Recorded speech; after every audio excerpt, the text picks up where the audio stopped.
Are humans the only ones who create art? Heck, are artists the only ones who create art? I'm not so sure. Maybe we need a new term.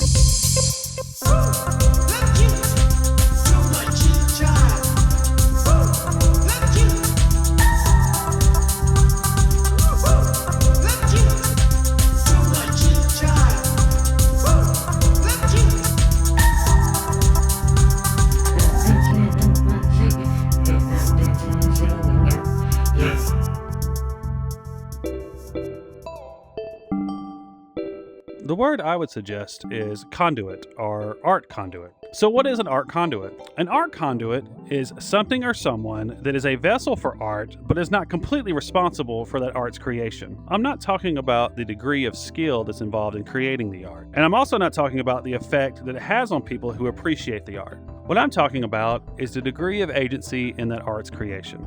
Here's an example. Van Gogh is an agent of art. Van Gogh's paints, brushes, and canvas were created by a craftsman. This craftsman would be the conduit. Of course, no one thought to credit the craftsman for the materials because there really wasn't a need to. This person would have gotten their credit in their chosen profession. However, nowadays, I think things are changing. To keep up with all these changes, I think we need a term that helps us keep up with all these changes.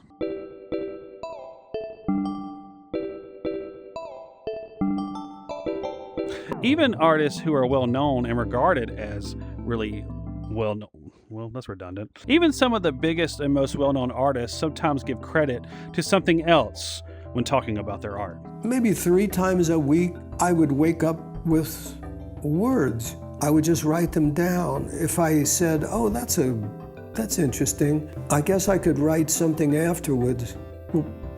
Everything shut off. If I used my experience as a songwriter, it didn't work.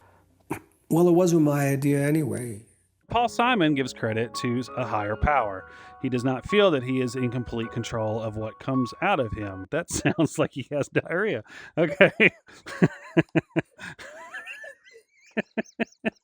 Basically, he's saying that he is a vessel for some higher power in the creation of his art. Also, yes, everyone has some type of outside help or influence when creating art. Also, look at this. I'm not actually sitting. That was perspective. There is no one person or thing that is 100% conduit or 100% agent. Agents of art get plenty of attention, so let's talk more about the conduit side of things. These aren't examples, I just wanted to stand here. This one looks really mad at me. This one looks really pissed.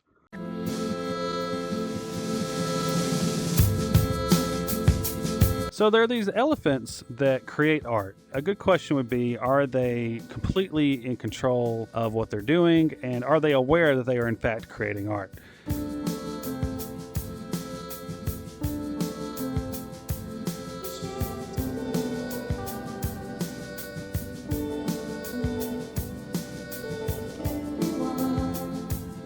Now, I'm not so sure. I know elephants are incredibly smart. They are self-aware as far as I understand, or they have a degree of self-awareness that is above most animals, including your mom. I couldn't think of an animal, so I just wanted to insult. Whether any of this is good or not, I'm not sure because I haven't looked at it in a long time. I remember thinking it was pretty good, but I mean, this isn't.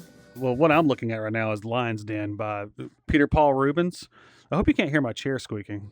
The question is, are elephants a conduit or are they an agent of art? And I would say they're probably more likely to be a conduit. I don't think that they really understand what it is they're creating. I don't think that they're intending to create something that evokes a feeling. I just think it's fun for them to splash around a bunch of different colors. And to be honest, a lot of artists probably do the same thing. They do it for themselves, and if other people appreciate it, well then there we go. Another example of animals that are involved in art but are not, they're not really involved. There's something called dog metal. Dog metal is a genre of metal music where there is metal and there are dogs barking. So it's exactly what it sounds like. And I think it kind of works. I feel like you could take any kind of like harsh noise and sample it on a metal track and it would probably fit. So are these dogs aware that they are creating art?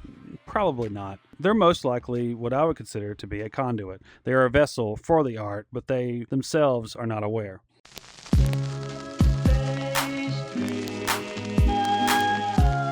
Then, of course, there's AI art. AI art is art created by AI. There's also the person who created the prompt. For example, with this one, I can't. But there's something in the real world that's keeping me from doing the prompt. But I'm going to get to it. I promise. Here it comes. Here it comes. There we go. So someone prompted grass field Carol Bach style. So Carol Bach is an artist. So does Carol Bach get the credit? Are they the agent? Or are they just a conduit? What the was that? I know what that was. I was just trying to be funny. Or is the person who did the prompt the agent? Should the credit of AR art go to the artist who create the art, but the software is taking from the artist? This is just a whole kerfuffle. To be honest with you, I haven't had many experiences with AI art where I really felt any kind of profound effect from it. I'm not sure how you all feel about it, but there's always just something a little off. This one's pretty good, actually, but most likely because it resembles the original artist's style so much. So if you don't, wait for this thing to come by. Okay. So is AI the conduit or an agent of art? And I would say that it is a conduit.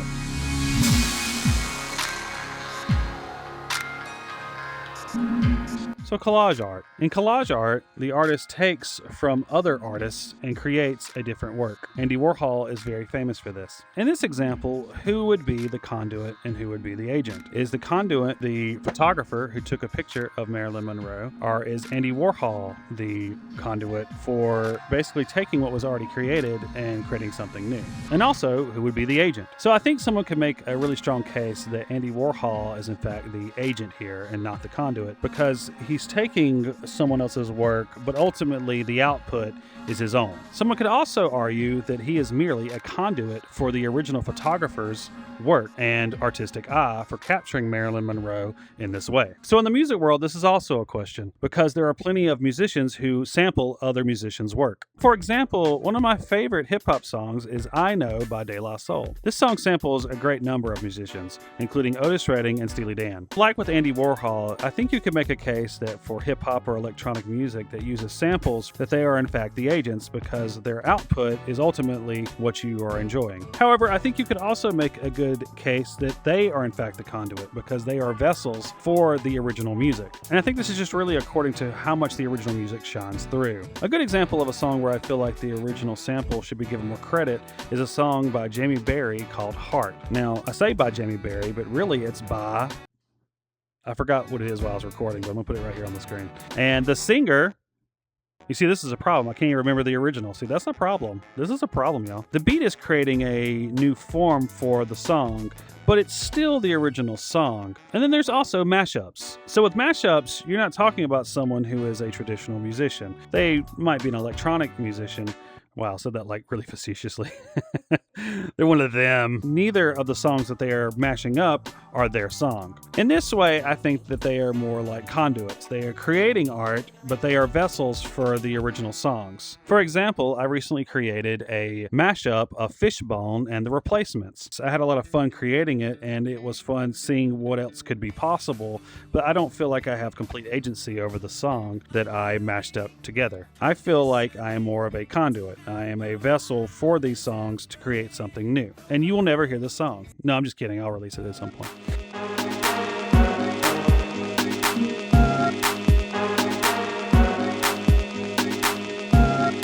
And there is also official collaborations. Collaborations where there are multiple people creating the work. Most of the time, the director will be the one who gets the most credit. However, we know that there are plenty of people on set who make the magic happen. Collaborations like movie and TV is actually a great use for the term conduit, because there are a lot of moving parts and there are a lot of moving people. Now, the director, yes, they have the final say, but all the little details, all the little elements, everything that makes it come together is a result of a great number of people, and giving them a name of sorts, I think, kind of legitimizes their art.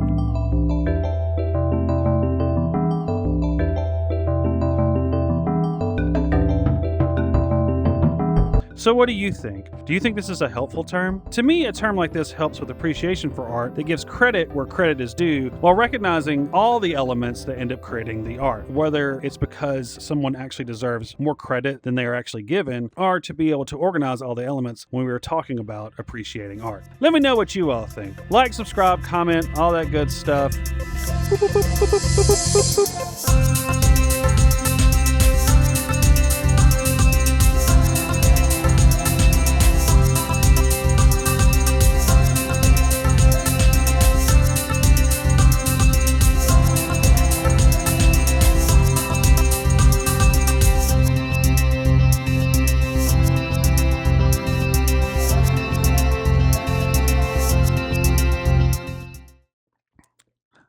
also photographers and videographers.